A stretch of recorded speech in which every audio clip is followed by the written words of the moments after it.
Hi, I'm Amy Rossman, Executive Director of Rodman for Kids, a nonprofit focused on empowering youth charities to build brighter futures for kids, and your co-host of the Brighter Futures podcast. And I'm Jane Lima, Marketing and Communications Manager at Rodman for Kids, your other co-host of the Brighter Futures podcast, where we'll be telling the stories behind the impact in the people building brighter futures. This isn't just a podcast about impact. It's about the people behind it. The communities who come together, the connections that drive change, and the shared belief that we can build something better for kids together. On the Brighter Futures podcast, we will shine a light on the partnerships, programs, and people behind the impact, because brighter futures don't just happen, they're built together.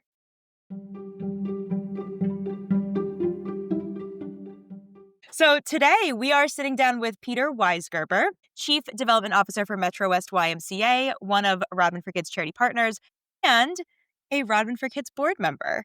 Peter has more than 30 years of professional financial development experience. He served as a trainer and facilitator for local, regional, and national conferences, worked as a consultant with boards and staff of nonprofit organizations throughout New England, and has experience running successful capital campaigns, events, and annual campaigns. He received his undergrad degree from the University of New Hampshire and his master's in human service administration from Springfield College. And he lives in the Boston Metro West area with his wife, Kathy, and has a daughter, Anna, who lives and works in D.C. And my favorite part about this bio, Peter rode his first Rodman ride for kids way back in 1993 and says his fondest Rodman for Kids memories include spending many of the ride days riding with his wife on their wedding anniversary. I think if we asked Kathy her favorite Rodman for Kids memories, she would have a different answer. But that's just my suspicion. Just my suspicion. I'm so romantic, right? Not a shabby bio there, Peter. Not shabby. Not too bad. So let's get into it.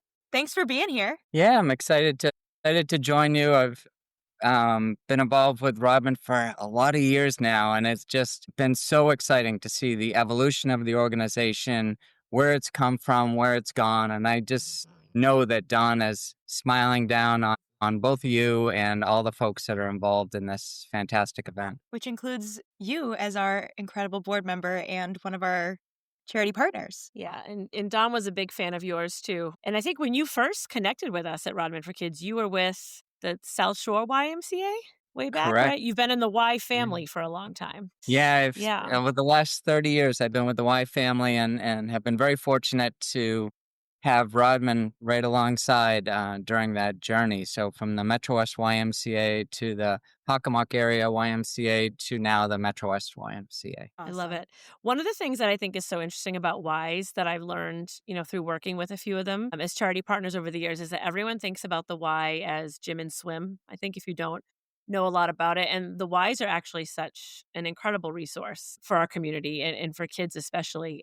I would love to hear from you, Peter, about maybe a specific story that comes to mind of a child that you've worked with or a program at the Y that really sort of demonstrates how investing in every child can really lead to meaningful, lasting change. And it's not just about kids who are labeled at risk, which is sort of an outdated terminology, but to give you an idea of what I mean. Yeah, I'd be happy to. And thanks for your kind words about the Y. And as staff members, we always thought of the Y as more than that gym and swim, whether that's, childcare, after school care, teen programs for folks really of all ages.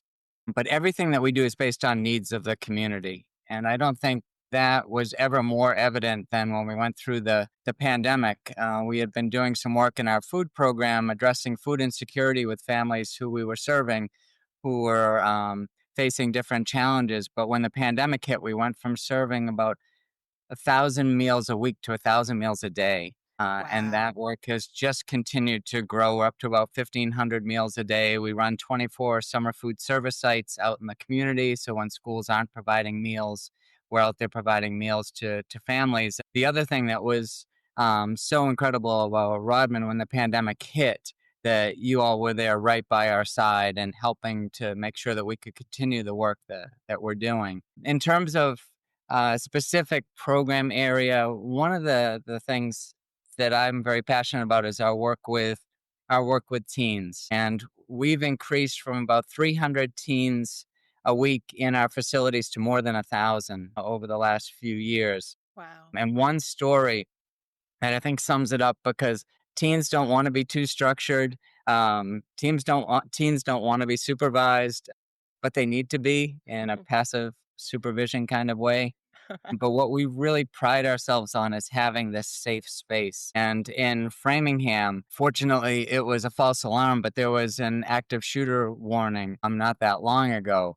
And as the kids left the building and went running out, hundreds of them ended up at our Y facility.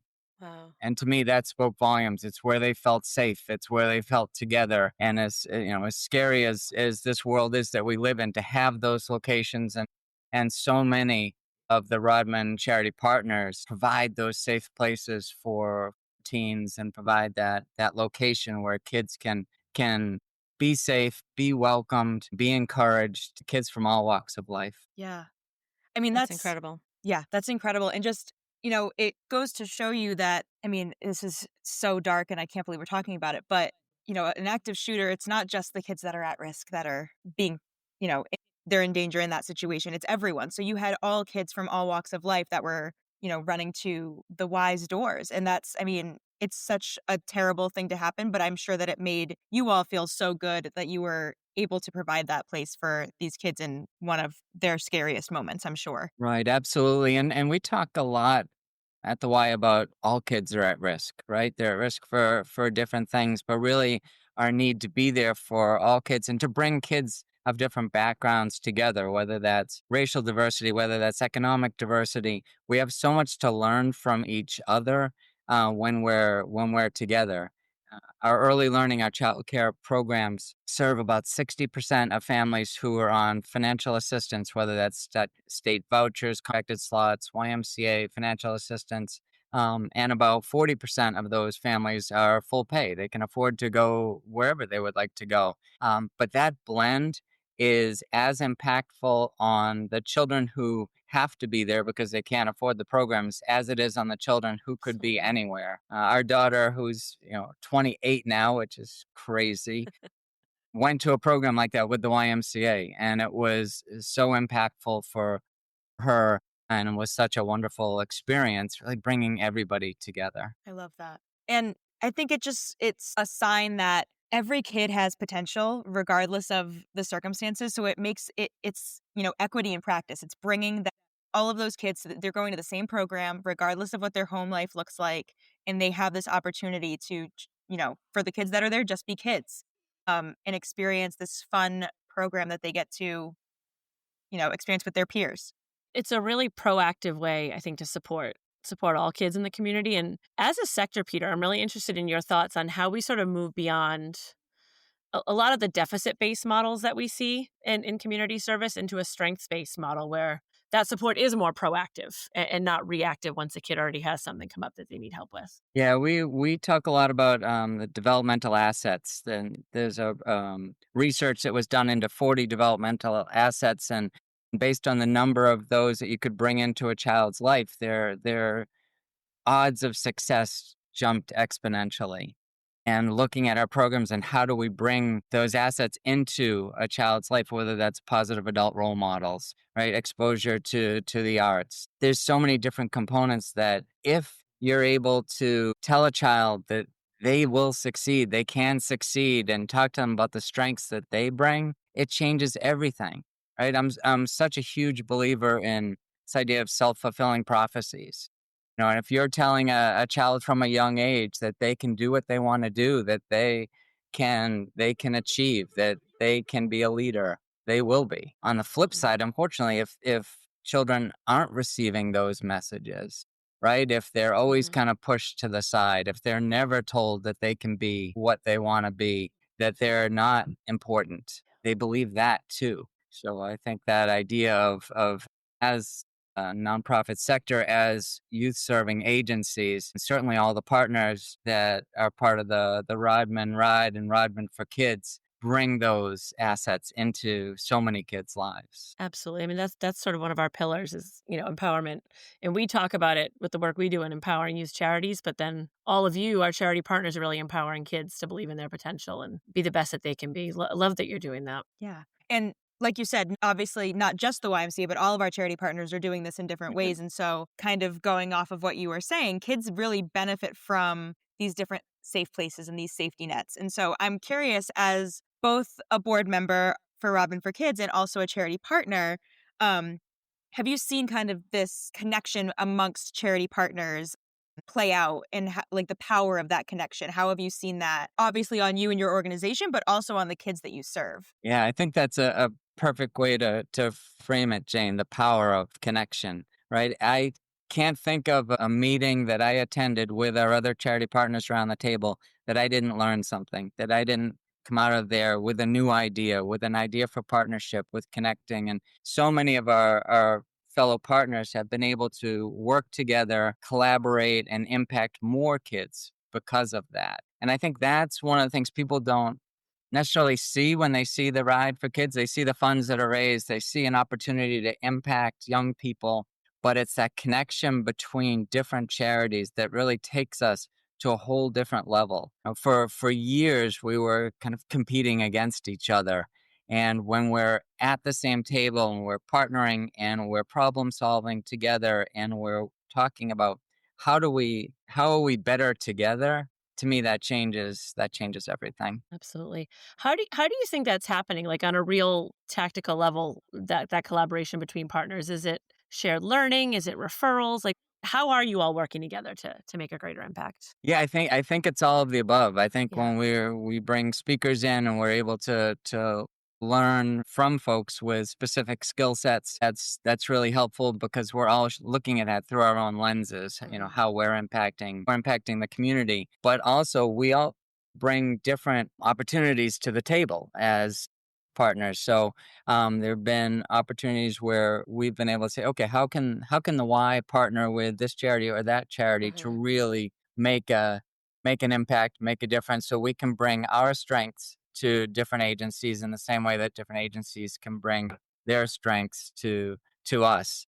And there's so many great partners around that table, and if I start to name them, I'm gonna get in trouble for not You'll naming the get others. yourself in trouble. Don't do it. It reminds me of something Amy and I have talked about before, both on the podcast and in general, is just sometimes it feels like the nonprofit sector can be really isolating and it feels like you're doing it alone. And so it's easy to forget that no organization can or should do it alone. And so I Mhm. think for me, that is one of my favorite parts of working at Robin for Kids and being able to bring all of these organizations together is because, like you said, when you come together and you collaborate and you problem solve, you're able to amplify what's possible because you have more like-minded people around the table that are just at the end of the day just trying to help kids. But it's easy to get stuck in the day-to-day, like, Yeah, ugh, I have no one to turn to. absolutely. Yeah, and I think that point's more important today than ever before, right? When there are so many funding challenges that we're all facing, right? From a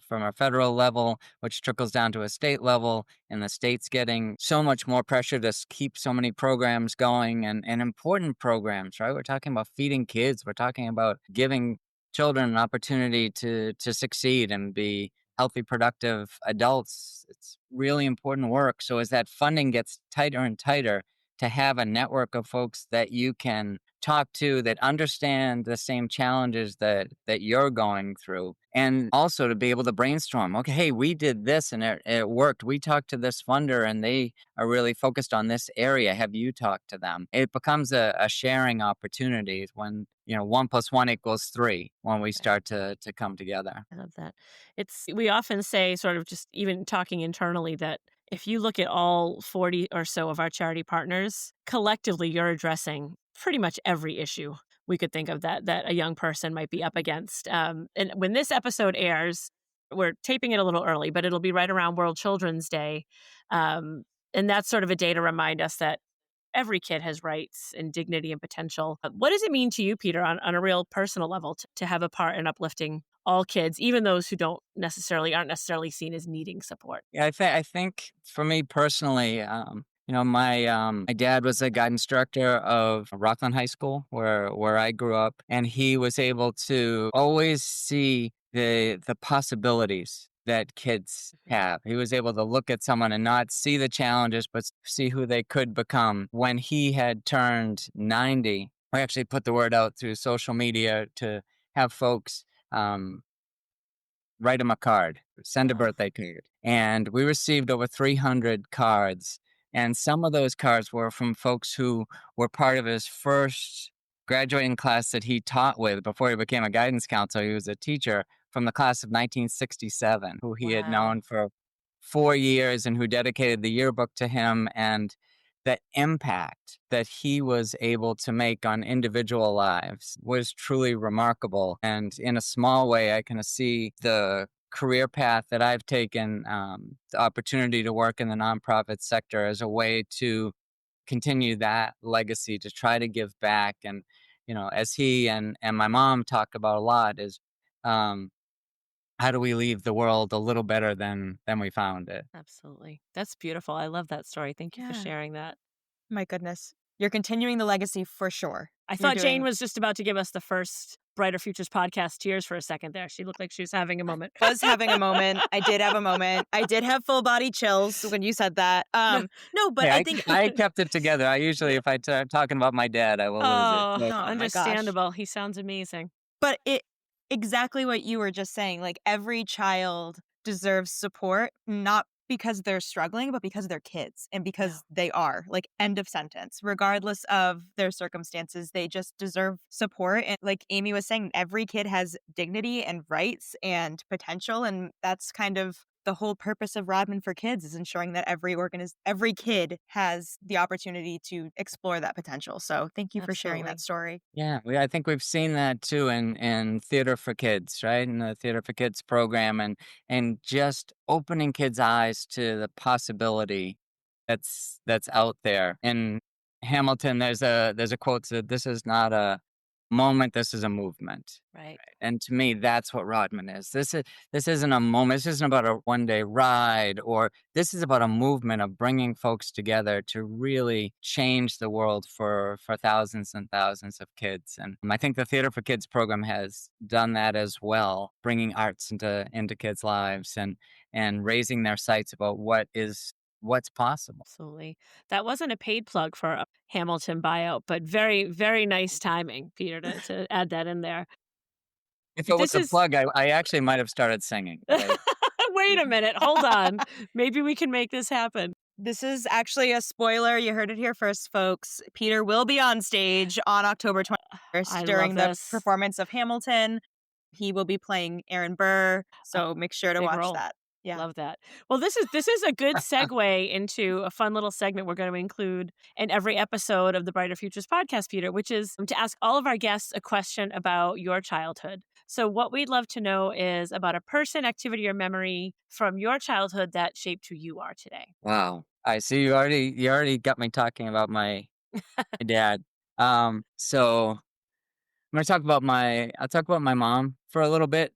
Okay. So my mom worked in the superintendent's office in a neighboring town, but she taught us all the importance of commitment. If you were to sign on to something, you were going to give it your all, no matter what, and how important that was. Even to the point that if you were going to school, you better not stay home sick unless you were really, really sick. But looking at her, looking at the lessons she taught us in our lives, the impact of my mom and dad together, both in the field of public education, I think it gave me a different appreciation for those teachers, educators, administrators that were in my life during my journey from elementary school up through high school and beyond. Because I had those folks in my life, and seeing how dedicated so many teachers are and how committed they are. And I think when we can, as nonprofit leaders,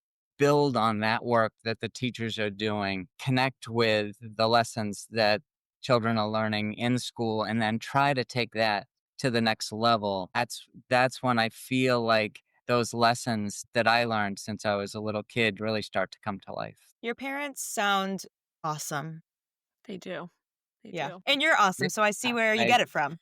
that's very kind of you. Thank I'm going to move into the next segment, which is my personal favorite segment. So, this is a surprise to all of our guests, but every podcast, every interviewee, we are going to be asking you a question submitted by one of the kids that your work impacts. So, I went behind your back, Peter, and I talked to Ashley, who got a great question. And it's hard hitting. I'm going to start there. It's a hard hitting question. And it is one that has been asked already. So clearly it's super hard hitting. The kids want to know. The The kids kids want want to to know. know. Yeah. They need to know.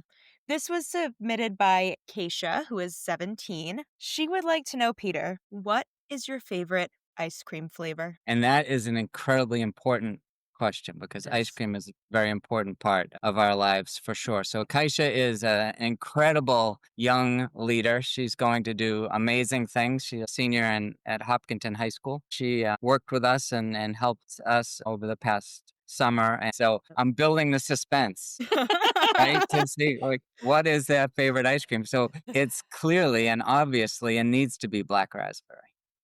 Oh, Good answer. Good answer. I think it's a I think controversial I answer. think it's the right answer, but Amy does not agree. I It's a solid choice. I mean, I'm not judging you for your answer. I don't know if it's clear and obvious, Peter, but I respect it. I respect it. What is your favorite ice Well, cream as then? our listeners already know, if they've been listening every week, I'm a mint chip gal, through and through. Yeah, See, and so I I think don't that's more controversial than yours, Peter. it absolutely is, and I don't know why anyone would ruin ice cream by putting a mint flavoring into it. Like, why would I want to eat my toothpaste? I don't know, but Thank you. now Well, my then. question I have a follow-up question. Black raspberry chocolate chip or straight black raspberry? Well, depends on the day. Okay, fair. Yeah. An Okay. occasional purple cow, which is even more Mhm. stuff mixed That's in. when we're getting a little crazy. This actually is a hard-hitting question. No sarcasm at all. It actually is thought-provoking. We- And I think this is going to turn into an ice cream podcast, It might. actually. It might. I think that'd be really great. But yeah, I think that kind of wraps everything up. Thank you for joining us, Peter. I'm so excited that you were able to chat with us about this incredible topic. And like Amy said, it's going to be airing around World Children's Day. So what a perfect time for this conversation. Well, in that spirit, I just want to make sure that I say thank you to the two of you. The legacy that Don and Marilyn created is absolutely remarkable. The impact that you help us to make and our fellow nonprofit partners make on a daily basis, it means the world to us. It means the world to our communities. You have, no exaggeration, impacted millions of folks since Don created this amazing opportunity. So thank you for including me, and thank you for helping me to be a part of the work that we do and to be a better, stronger leader. Appreciate those kind words, Peter. And I know I feel this way, and I probably speak for our whole team, that we feel incredibly grateful to get to be the stewards of the legacy that Don created. He built this house, and we're remodeling it, and we're things a little bit, but it's him at the heart of it all, and we just feel really lucky to get to do the work and work with all of you incredible partners who are doing the real boots on the ground stuff with the kids. So thank you for the kind words, much appreciated.